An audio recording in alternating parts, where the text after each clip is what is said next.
Hey, Dr. Robert Royal, thank you for being on Crossroads. My pleasure. So it's Columbus Day. We're seeing a lot of things happening in the U.S. now where Columbus statues, people are they're trying to tear them down. Columbus is being vilified in schools.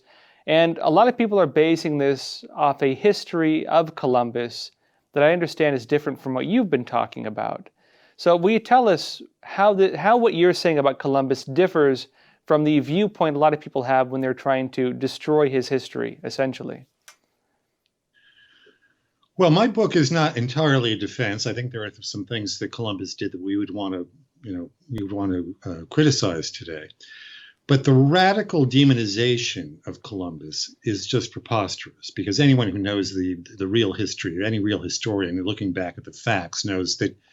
I hear, for example, from parents who tell me that their kids come home from school and they say, "We studied Columbus today, and he was a genocidal maniac." Well, no historian believes that Columbus tried to carry out genocide against anybody.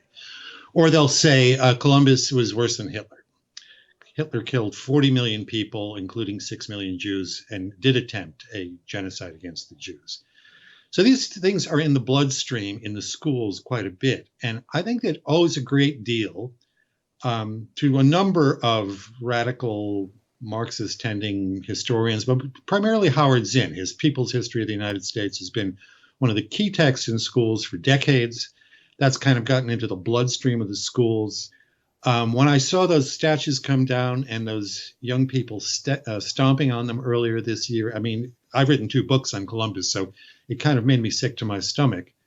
But I didn't even blame them. I mean, these are kids who just were never taught anything other than this sort of poisonous slander against a figure who really doesn't remotely resemble what has been said about him. So I've written these 2 books. I've tried to set the record straight, tried to be truthful about what's good and bad there.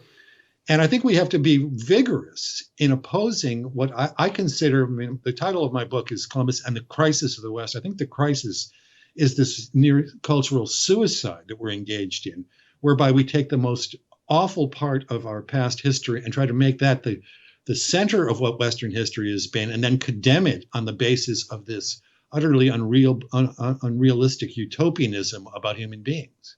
Now, when it comes to Howard Zinn, I've talked about him previous on the show. Now, Howard Zinn, just for our viewers, he was not a real historian. He was a very, communist-leaning activist who was very supportive of the Soviet Union, very critical of the United States, and in his writings was deeply critical of the entire history of the U.S. and also used a lot of, say, methods in his framing of history that are not recognized by historians. He was deeply criticized for it. But his writings have been taking as mostly the basis of modern narratives on the U.S. and its history.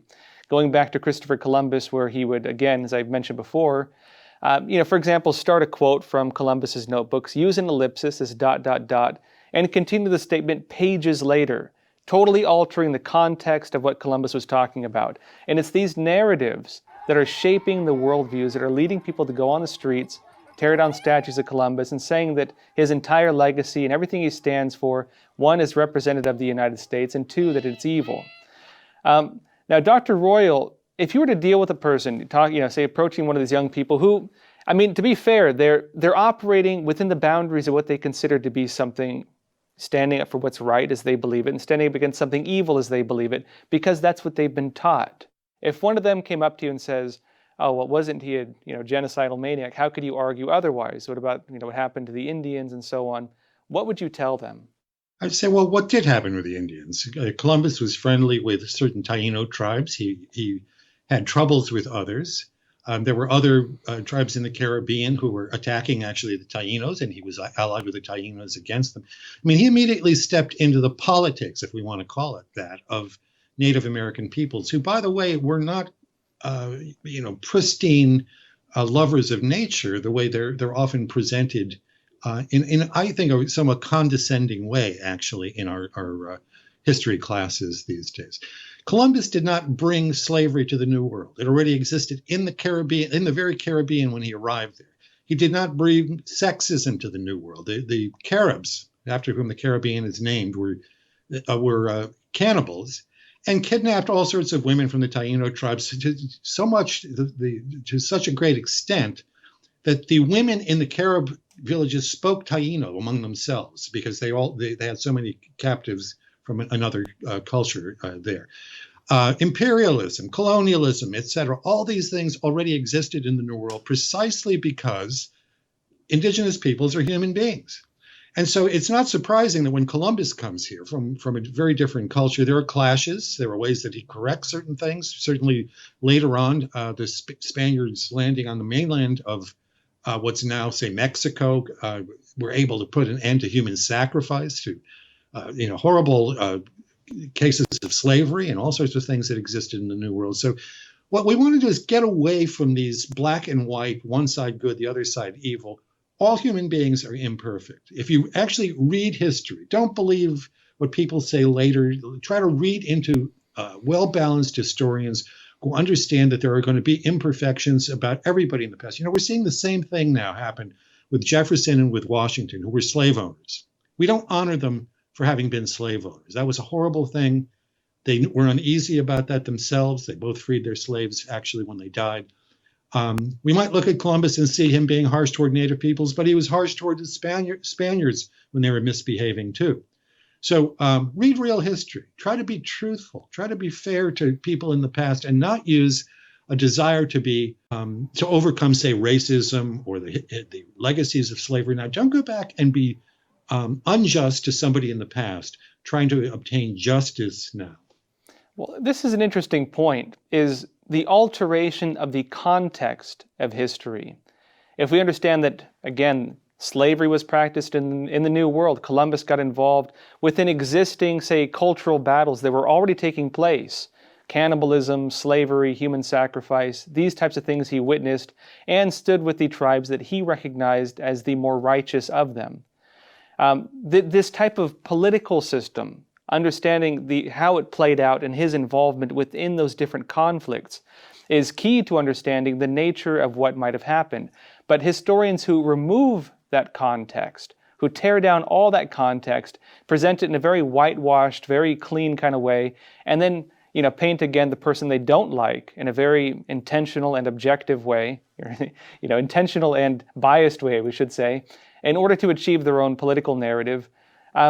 This is what people are being educated with. This is what's being fed to people, and this is what's being shown to the world, really, as the new worldview that is not based in reality, as far as I see it. You made an interesting point, too, as well, which is the idea of looking back at history and not expecting people to have the exact same cultural values we do. Understanding individuals existing within their time and the broader context across all different cultures, practicing things that we might not see as good at this time. But I think for a lot of the Marxist-leaning people, and Marxism does animate a lot of the movements we're seeing right now, they believe in the complete annihilation of all of history. Of course, if you go to Latin America, for example, even though in the U.S., Latin America is presented as one of the groups seen by the left as, one of their, say, cultural minorities are trying to use, and so on. But if you go to Brazil and other countries, the same types of race narratives you see here are being played out there as well because of their own cultural history and immigrants from, Spain, from Portugal, and so on. They have the same race narratives. The same things happening here are happening there. When it comes to the way we view history entirely, one thing communism and Marxism promotes is the idea of destroying all previously existing institutions, including wiping out the entire human, historical foundation. The question is what happens when we do that? And I think this is something that I want to talk to you about because, ironically, the basis of liberal democracy, of these things that people believe in these days, is based on the lessons from history, a development through human history and through the development of culture. What happens if we wipe that out? What are your thoughts on this? Yeah, one of the things that very few people know about is that the Spanish halted their explorations and actually began to think through their moral obligations. Now, some of the priests, for example, who returned from the Caribbean to Spain, convinced the Spanish monarchs to pass laws to protect indigenous peoples. It wasn't effective because the distances were too long and there was just no way to do it. Popes at the time outlawed enslaving indigenous peoples and talked about treating them well and converting them by the example of holy lives, not by coercion.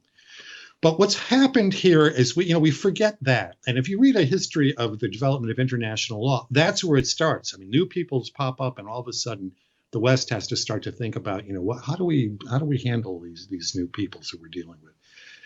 For me, one of the most dangerous things that's happening is we aren't trying to be more inclusive. We're saying that we're trying to be more inclusive in our contemporary society. But if we wanted to be more inclusive, what we would do is leave Columbus Day alone, accept that this is part of our heritage, however imperfect it might be, and add something else. But instead, actually, what we're doing through this cancellation of him, and not only him, is being exclusive.